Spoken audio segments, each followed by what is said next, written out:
डिंग संस्कृती पुण्यामध्ये कल्चर डिंग संस्कृतीचं डेव्हलप झाले. डिंग संस्कृती म्हणजे काय?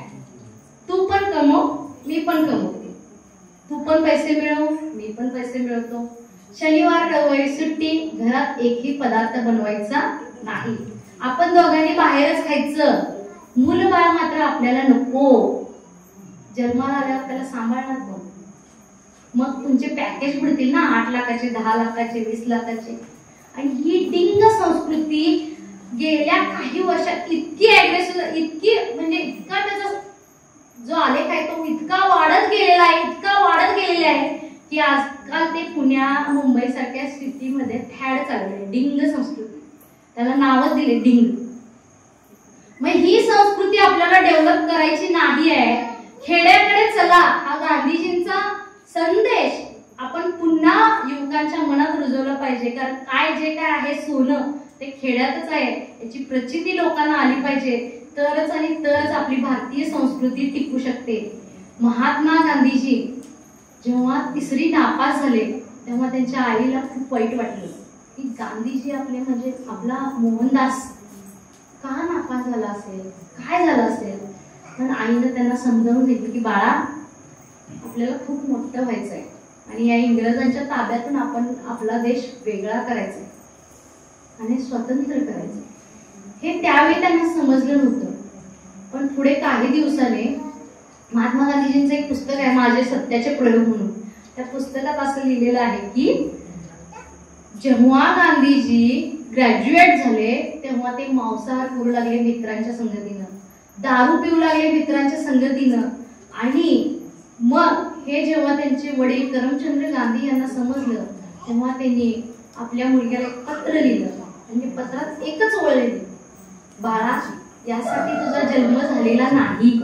ही एकच ओळ त्यांनी त्या पत्रात लिहिली आणि नकळत त्यांच्या वडिलांच्या डोळ्यातनं अश्रू आले आणि ते त्या पत्रावर पडले आणि त्यातले एक अक्षर पुसलं गेले. आणि हे पत्र जेव्हा गांधीजींच्या हातात आलं तेव्हा त्यांनी वाचलं. पहिला त्यांना समजलं नाही वडिलांनी काय लिहिले हे पुसले. मग नंतर त्यांच्या लक्षात आलं की हे पुसलेलं नाहीये, कुठल्या पाण्याचा थेंब नाहीये, तो आपल्या वडिलांचा अश्रू आहे. आणि मग गांधीजी परत इन्स्पायर झाले आणि मग त्यांनी त्यावेळेपासून सत्य आणि अहिंसा हा मार्ग पत्करला. आणि मग त्यांनी देशासाठी स्वातंत्र्य मिळवण्याच्या लढ्यासाठी पुन्हा नव्याने सुरुवात केली. एक डॉक्टर असतात आणि एक आजोबा असतात. आजोबा आणि डॉक्टर खूप जवळचे मित्र असतात. आणि एक दिवस काय होतं की आजोबा आणि डॉक्टरांची शर्यत झाली की आपण एक बगीचा फुलवायचा आपल्या घराच्या परिसरात. डॉक्टर आणि आजोबा ठरल्याप्रमाणे आपला परिसर फुलवण्यासाठी तत्पर राहतात. दोघेही आपल्या घराभोवती नवनवीन रोपं लावतात, त्यांची लागवड करतात. आणि डॉक्टर जे असतात ते भरपूर पाणी देतात, भरपूर खत देतात आणि डॉक्टरांची झाडं पट पट पट पट मोठी होऊ लागतात. पण आजोबांची झाडं थोडी खिटरीच असतात. आणि एक दिवस काय होतं की त्या परीक्षेचा निकाल असतो दुसऱ्या दिवशी की कुणाची बाग किती फुलली आणि कुणाची किती झाडं जगली. आणि ह्या निकालामध्ये एक दिवस रात्री झोपलेले असतात आणि रात्री झोपलेले असताना एक भयानक वादळ येतं, भयानक पाऊस पडतो आणि त्या डॉक्टरांची झाडं जी असतात ती मुळासकट उपटली जातात आणि आजूबाजूला पसरली जातात. आणि दुसऱ्या दिवशी उठून बघतात तर आजोबांची झाडं हाय तशीच असतात. मग हे काय झालं तर डॉक्टरांनी त्या झाडांना प्रमाणापेक्षा खाद्य दिलं, प्रमाणापेक्षा पाणी दिलं आणि ती झाडं झमझम झमझम वाढली. पण त्यांचा मूळ जो आहे, जो भक्कम पाहिजे तो जमिनीत रोवलाच गेला नाही, ती वरवरची वाढली. आजोबांचं जे काय होतं ते मर्यादित होतं, प्रमाणबद्ध होतं. म्हणून त्या झाडांची मुळं ही जमिनीत पूर्णपणे रोवली गेलेली होती आणि त्यामुळं आजोबांचा बगीचा हा जसाच्या तसाच राहिला होता. आणि डॉक्टरांचा परिणामी डॉक्टरांचा बगीचा जो आहे तो उद्ध्वस्त झालेला होता. तर मला सांगायचं हेच आहे की आपल्या मुलांना जेवढं लागते तेवढंच द्या. प्रमाणापेक्षा जास्त दिला तर त्याचं विस्फोट व्हायला मागे पुढे होणार नाही, ते विस्फोट होणारच. म्हणून कुठलीही गोष्ट प्रमाणापेक्षा जास्त असणे म्हणजे विष म्हटलं जातं, विष. जेवणामध्ये सुद्धा एखादी गोष्ट प्रमाणापेक्षा जास्त झाली तर ते जेवण बाधीकारकच होतं. म्हणून आपल्या मुलांना प्रमाणापेक्षा जास्त कोणतीच गोष्ट देऊ नका, हे मला यातून सांगायचंय. 2 मुलं असतात आणि त्यांनी एका सहलीला जायचं ठरवतात. सहल ही पायी चालत जायची ठरलेली असते. दोन्ही मुलं घरी येतात आणि आपल्या आपल्या आईला सांगतात की आई ग, आम्ही सहलीला चाललोय. एका मुलगीची आई म्हणते, बाळा मी तुला भाकरी करून देते बरं का, तुला 4-5 दिवस छान खाता येईल. आणि दुसऱ्या मुलाची आई म्हणते की बाळा मी तुला भाकरी बनवायला शिकवतो. आणि मग ठरतं, ज्याची आई भाकरी बनवायला शिकवते तो पण मुलगा सहलीला जातो आणि ज्याची आई भाकरी बनवून देते तो पण मुलगा सहलीला जातो. दुसरा दिवस होतो, तिसरा दिवस होतो, चौथा दिवस होतो. भाकरी खाणारा मुलगा भाकरी खात असतो आणि भाकरी करणारा मुलगा भाकरी करत असतो. आणि जेव्हा भाकरी खात असतो मुलगा तो तेव्हा त्याला म्हणतो की किती कष्ट घेतोय, मला फक्त साहित्य काहीतरी रेडीमेड मिळालं. आणि पुढे 4 दिवसांनी त्याच्या भाकऱ्या बाद व्हायला लागतात. तेव्हा मात्र ज्या मुलाला भाकरी बनवता येत असते तो ताजं ताजं अन्न खात असते, त्यामुळे त्याची तब्येत एकदम धष्टपुष्ट आणि सदृढ असते. आणि हा मुलगा मात्र आजारी पडतो. परिणामी सहल त्यांची थांबते आणि आहे तसंच परत येतात. तर मला यातून हे सांगायचं आहे की आपल्या मुलांना भाकरी बनवून द्यायला नव्हे, बनवायला शिकवा. आजच्या काळाची ही गरज आहे. आपल्या मुलांना आईचा पैसा काहीच देऊ नका. त्यासाठीचा संघर्ष, त्यासाठीचं स्ट्रगल काय आहे हे त्यांना कळलंच पाहिजे. त्याशिवाय त्यांना त्याची जाण राहणार नाही. मग बनवलेली भाकरी बाद झाल्यावर फेकूनच देणार ना. तर कुठलीही गोष्ट आयुष्यात फेकून देण्यासारखी नसते, त्याच्यावर फक्त काम करणं गरजेचं असतं. आजही आई आपली शिळी भाकरी फोडणी घालून आपल्याला खूप छान पद्धतीने खायला घालते. शिळा रात्रीचा भात सकाळी व्हेज बिर्याणी म्हणून सुद्धा फोडणी घालून देतेच आणि आपण पण आवडीने खायला लागतो. तर कुठलीही गोष्ट जगात फेकून देण्यासारखी नाही आहे, फक्त त्याच्यावर काम करणं गरजेचं आहे आणि ते आपण आपल्या मुलांना शिकवणं गरजेचं आहे. आज अनेक घरांमध्ये वादविवाद होत असतात. तर मला सांगायचं की मुलांना वाद विवाद यापासून बाजूलाच ठेवा.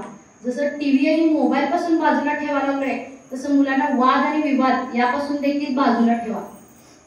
एक जैन कुटुंबातलं घर असतं आणि त्या घरामध्ये खूप अतिशय श्रीमंत घराणं असतं आणि त्या घरामध्ये एक मुलगा असतो, तो खूप व्यसनी असतो.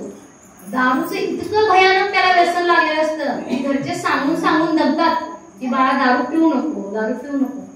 एक दिवशी त्या गावामध्ये एक महाराज येतात आणि घरचे शेवटी म्हणतात की बस्तीला तर हा जातो, जिन मंदिराला तर जातो, महाराजींचं तर काय ऐकतोय का बघूया म्हणून महाराजींसमोर त्याला जायला सांगतात आणि म्हणतात की बाळा तू सांग तुझा काय अडचण आहे ते. आणि मग तो मुलगा महाराजींसमोर जातो, युवक महाराजींसमोर नतमस्तक होतो, त्यांना नमस्ते म्हणतो आणि म्हणतो की मला तुमच्याशी बोलायचं आहे.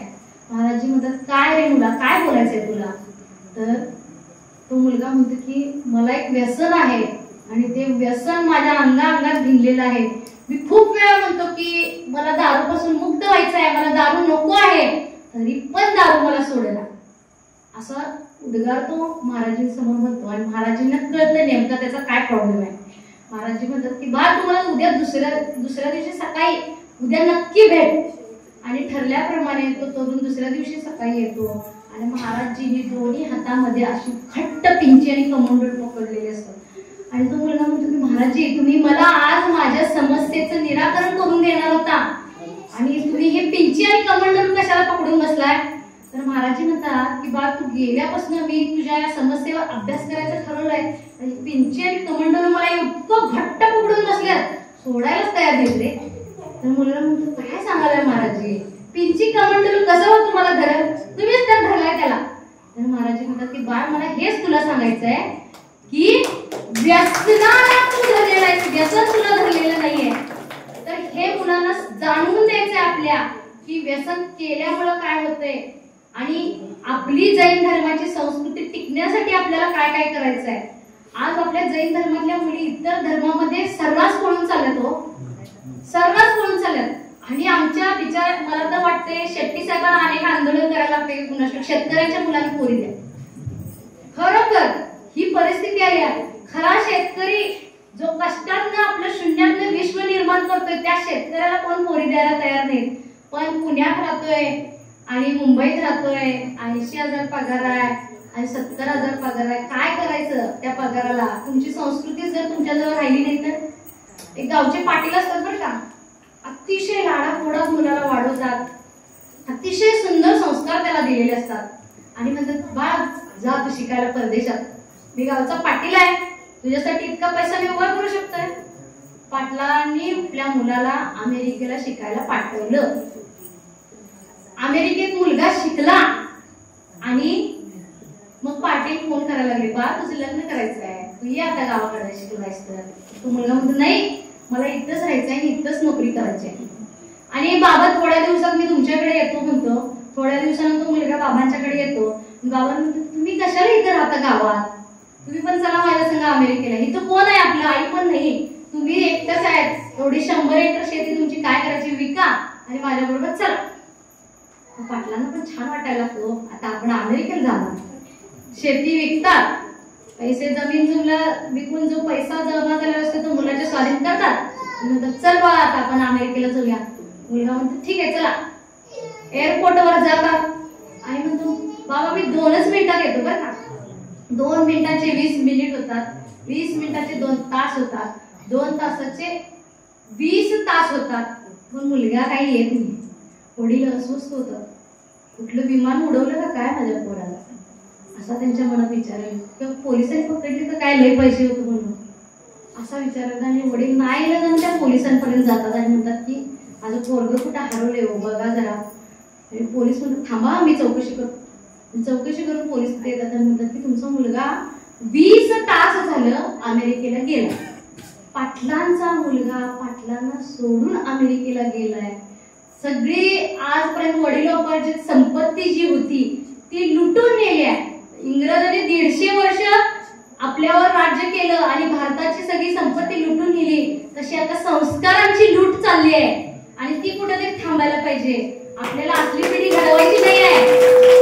तुम्ही दिल्लीला जा, अमेरिकेला जा, कुठेही जा, पण आईच्या हातच्या भाजी भाकरीची चव त्या पिझ्झा आणि बर्गरला नाही आहे. याची जाणीव आपण आपल्या मुलांना करून दिली पाहिजे. तर आपल्याला अशी पिढी घडवायची नाहीच आहे. तुम्ही अमेरिकेत असाल तर जगाच्या कुठल्याही पाठीवर असा, एका फोनवर साधं शिंकला तरी तुमचा मुलगा तुम्हाला विचारलं पाहिजे आई काय झालं ग, बाबा काय झालं. इतके संस्कार आपल्या आपण मुलांना द्यायचे आणि नेमकं तिथंच कमी पडलोय. आणि हे फक्त आणि फक्त मोबाईलमुळे 30 सेकंदापेक्षा जास्त मुलं एक जागी स्थिरावणार तर रील्स स्टार्ट, नुसते रील्स बघायचे. हे असं लिहायचं मुलांनी ना, आता अशी धरायला पेन्सिल, ही रियालिटी आहे. मी शिक्षकांना ट्रेनिंग द्यायचं काम करतो आणि एका वर्गाचं ऑब्झर्वेशन करायला गेलो होतो मी. आणि ऑब्झर्वेशन करत असताना शिक्षक अतिशय धुंद मुंद होऊन कविता शिकवत होते. कविता होती आईची कविता शिकवत होते, धुंद मुंद होऊन शिकवत होते, तारासुरात शिकवत होते, आपलं भान विसरून शिकवत होते. वर्गातली सगळी मुलं त्या कवितेत सामील होती. मग सरांसारखं गाणं म्हणत होती आणि रडतही होती. पण एकच मुलगा कोपऱ्यात बसलेला. आणि कोपऱ्यात बसलेल्या मुलग्याला पाहून मला कसं तर वाटलं, सर इतकं छान कविता शिकवल्यात, सगळी जण रडायला लागल्यात, धुंद मुंद झाला, आणि ह्याला काय झालं असेल, ह्याला आई नसेल का असं माझ्या मनात आलं. आणि मी त्या मुलाला बाहेर घेतलं. काय झालं बाळ, सरांनी शिकवलेली कविता तुला आवडली काय? आवडली की. मग तू का म्हणलास कविता? मी नाही म्हणणार. मग तुला रडू नाही काय आलं आईविषयी सर एवढं सांगत होते? नाही आलं. का रे मुला? तर म्हणाले जे सर शिकवतात ना ह्याच्या शेजारी मी राहतो. हा मग हे सर उठता बसता आपल्या आईला शिवीगाळ करतात, तिला 2 वेळचं जेवण देत नाहीत आणि इथं कविता शिकून मुलांना रडवायला मी का रडू? हे उठता बसता आपल्या आईला रडवत्यात आणि ह्यांच्यासाठी मी का रडू?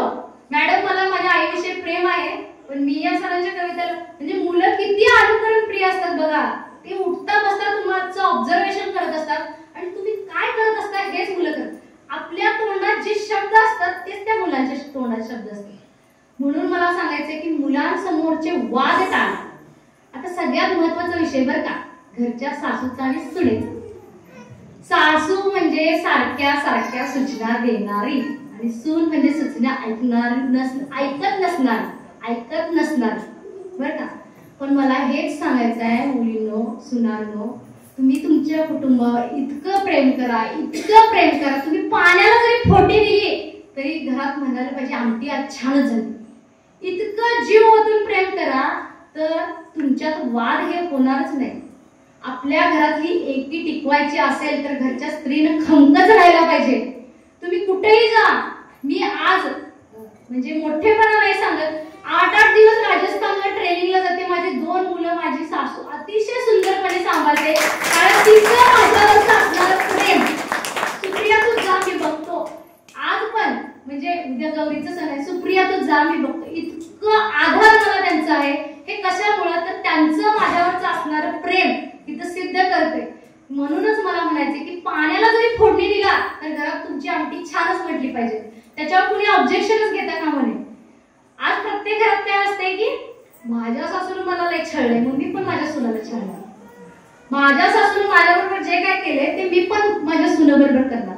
पण आजच्या घडीला सासूनं सुनेबरोबर मुलीसारखं राहिलं आणि सुनेनं सासू बरोबर आईसारखं राहिलं तर आज जगातली सगळी वृद्धाश्रम बंद पडते. आणि हे तितकंच खरं आहे. आज वृद्धाश्रमाची वाढ होते कारण घरात पटत नाही हो. आणि आज पाळण्या घरांचा नवीन जन्म होतोय कारण सांभाळायला कोण नाही हो. पण ही परिस्थिती आपल्याला फोडून काढायची आहे की तुमच्या दोघांचा जो वांड आहे सासू आणि सुनेचा तो टिकलाच पाहिजे. एक प्रसंग सांगते बरं का. एकदा घरामध्ये नणंद आलेली असते. सासू छान गप्पा मारत असते आपल्या मुलीबरोबर आणि मुलगी म्हणते, आई मी तुला कशासारखी वाटते ग, एखाद्या पदार्थाचं नाव सांग बरं. सासू म्हणते की तू मला गोड साखरेसारखी लागतेस. गोड साखरेसारखी वाटतेस. मला इव्हन असं वाटतं की जेवढे गोड पदार्थ आहेत ना त्यांच्यासारखी तू आहेस. आणि तिथंच सून बसलेली असते. सून पण गडबडीने विचारते, आई मी तुम्हाला कशासारखी वाटते. तर सासू म्हणते तू मला मिठासारखी वाटते. झालं फिसकटला, इथं प्रकरणच फिसकटलं. मग सून जरा फुगून राहायला लागली आणि सासूच्या लक्षात आली काहीतरी बिनसलं. सासू सुनेजवळ जाते आणि म्हणते की बाळा काय झालंय, तू इतकी रुसलीस का माझ्यावर. तेव्हा ती म्हणते की आई तुम्ही ताईनं तेवढं म्हटला तू गोड पदार्थासारखी लागतेस आणि मला तुम्ही मिठासारखी म्हटला. ठीक आहे म्हणते सासू, आज सगळा स्वयंपाक मी करेन ना. सॉरी म्हणतो. सगळा स्वयंपाक करते त्यात कशातच मीठ घालते आणि संपूर्ण स्वयंपाक आळणी लागायला लागतो कारण त्यात मीठच नसतं. आणि स्वयंपाक जेव्हा जेवतात घरातली सगळी मंडळी तर म्हणते काय यात मीठच नाही कसलं केलंय. आणि तेव्हा सासू आपल्या सुनेला जवळ गेलते आणि म्हणते की बाळा आता समजलं का तुम्हाला मिठासारखी का वाटते. घरातलं जे चैतन्य आहे ते तुझ्यावर टिकून राहणार आहे आणि म्हणून मला तू मिठासारखी वाटतेस. आणि लेक मात्र 4 दिवस गोडगोड बोलून जाणार आहे म्हणून ती मला गोड पदार्थासारखी वाटते. मला इतकंच सांगायचं आहे की मी ह्या सगळ्या सिच्युएशन मध्ये मी स्वतःची कविता तयार केली. मध्ये कोरोना आला होता आणि कोरोना आल्यावर बघा सासू काय म्हणते, आज मला एका भयानक रोगानं ग्रासलं. आज मला एका भयानक रोगानं ग्रासलं. लेक मात्र दूर झाल्यासारखं आणि सून जवळ आल्यासारखं वाटलं. लेक मात्र दूर झाल्यासारखं आणि सून जवळ आल्यासारखं वाटलं. जिला बघून मी घालत होते आट्या आज तीच देत होती माझ्यासाठी कुकरच्या शिट्ट्या. जिला बघून मी घालायचे राडा आज खोकलण्याचा आवाज पाहून तिनंच केला होता माझ्यासाठी काढा. जिला बघून मी आपटली होती भांडी आणि कुंडी आज अंतिम क्षणी माझ्या डोक्याखाली तिचीच होती मांडी, तिचीच होती मांडी, तिचीच होती मांडी. आणि हे सासू आणि सुनेचं जर बॉन्ड व्यवस्थित असेल तर त्या घरातली संस्कारिक पिढी घडणार म्हणजे घडणारच. आता या सगळ्या संस्कारामध्ये संस्काराचं एक मोठं काम भगवान महावीरांना 4 शिष्य भेटले होते आणि 4 शिष्य एकत्र येऊन म्हणाले की हे भगवान कलियुगाचं सत्य काय असणार आहे. भगवान कलियुगाचं सत्य काय असणार आहे. तेव्हा भगवान 4ही दिशेला 4 शिष्य आपले सोडतात आणि म्हणतात तिथं जायचं आणि काय दिसतंय ते मला सांगत यायचं. पहिला शिष्य येतो आणि म्हणतो की सुंदर गाणारी कोकिळा सशाचं मांस खात होती भगवान. तेव्हा भगवंत म्हणतात कलियुगामध्ये गोड गोड बोलणारी लोक इतर लोकांना लुबाडणारी असणार आहेत. दुसरा शिष्य जातो आणि म्हणतो की मी विहिरी पाहिल्या आणि विहिरी 5 विहिरी होत्या, मध्ये एकच विहीर होती आणि भोवतीने 4 विहिरी होत्या आणि ते चारही विहिरीमध्ये पाणी नव्हतं आणि मधल्याच विहिरीमध्ये मात्र पाणी होतं. तर भगवंत म्हणाले कलियुगामध्ये गरीब गरीबच राहणार आहे आणि श्रीमंत अधिक श्रीमंत होणार आहे. यानंतर भगवंत आपल्या तिसऱ्या शिष्याला बोलवतात आणि म्हणतात की तू काय पाहिलंस. तेव्हा तो म्हणतो की मी पाहिलं एक गाय आपल्या वासराला चाटत होती, इतकी चाटत होती की त्या वासराला जखमा झाल्या. तर भगवंत म्हणाले कलियुगामध्ये आई वडील आपल्या मुलांचे इतकं लाड करतील की ते इतक्या लाडानच त्यांची मुलं बिघडतील. आणि मग शेवटचं शिष्याला बोलवतात भगवंत आणि म्हणतात की तुम्ही काय पाहिलं. तर भगवंतांना ते शिष्य म्हणतात की मी मोठ्या डोंगरावरून एक दगड कोसळताना पाहिला आणि तो दगड इतक्या स्पीड येत होता, इतक्या जोरात येत होता, इतक्या भयानक वेगाने येत होता. पण तो डोंगरावरून घसरणारा दगड एका रोपाजवळ येऊन थांबला आणि तो रोप छोटाच होता पण मजबूत होता. तर भगवंत म्हणतात कलियुगामध्ये शील जे असणार आहे ते भ्रष्ट होणार आहे, माणसं लुबाडणार आहेत, लूटमार करणार आहेत आणि शिलेचा बाजार मांडणार आहे. पण एकमेव जैन धर्म असा असणार आहे तो त्या रोपासारखा असणार आहे आणि शील टिकवून ठेवणार आहे. एकमेव धर्म म्हणजे जैन धर्म असणार आहे. आणि म्हणूनच मला वाटतं की जो बाग बनाया है उसे वीरान मत होने देना, जो महल बनाया है उसे शमशान मत होने देना. चाहे कुछ भी हो, श्रावकों अपने धर्म को कभी बदनाम